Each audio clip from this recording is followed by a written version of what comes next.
ரொம்ப பெருமையா இருக்கு. ஃபர்ஸ்ட் டைம் நான் வந்து தளபதி அண்ணாவை நான் பார்க்குறேன், ரொம்ப சந்தோஷப்படுறேன். எனக்கு ஃபர்ஸ்ட் பார்த்தோன்னே அழுகையே வந்துருச்சு.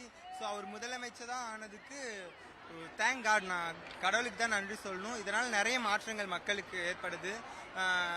ஏழைப்பட்ட மக்களுக்கு ரொம்ப உதவியாக இருக்கும். நிறைய ஹெல்ப்ஸ் விஜய் அண்ணா வந்ததுனால நிறைய மாற்றங்கள் இருக்கு. இதனால நான் வந்து விஜய் அண்ணாவுக்கு ரொம்ப நன்றி சொல்லிக்கிறேன். அவங்களுக்கு சப்போர்ட்டிவா இருந்த மக்களுக்கும் ரொம்ப நன்றி சொல்லிக்கிறேன். தேங்க்யூ. இல்ல இதான் ஃபர்ஸ்ட் டைம். கண்டிப்பா முதலமைச்சரா அவரை பார்க்கிறோம். அதே மாதிரி டிரான்ஸ்ஜெண்டர் திருநங்கைகளுக்கு வந்து அவர் வந்து ஒரு வாக்குறுதி கொடுக்கல, திருநங்கைகளுக்கு எந்த வாக்குறுதி கொடுக்கல அப்படி சொன்னாங்க. ஆனா அவர் கொடுத்திருக்காரு. அதோட ரொம்ப பெருமையா இருக்கு, ரொம்ப சந்தோஷமா இருக்கு. ஒவ்வொரு இடத்துலயும் திருநங்கைகளை ஒதுக்கி வச்சிருந்தாங்க.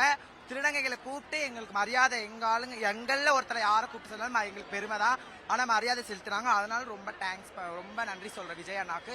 எங்களுக்கு பார்த்ததுல ஃபர்ஸ்ட் டைம் பார்த்திருக்கோம். இத்தனை வருஷம் திருச்சியில வந்திருக்காங்க. ரமேஷ் அண்ணாவை பார்த்திருக்கோம், மித்தபடி விஜய் வந்திருக்காரு நாங்க பார்த்தது இல்ல. இந்த திருப்பு ரொம்ப ஃப்ரீடமா முதலமைச்சர் ஆகி பார்த்தா அது ரொம்ப சந்தோஷமா, ரொம்ப ஹாப்பியா இருக்கு. அது இவ்வளவு பக்கத்துல இருந்து ரொம்ப சந்தோஷமா இருக்கேன். Thank you, love you Thalapathy Anna.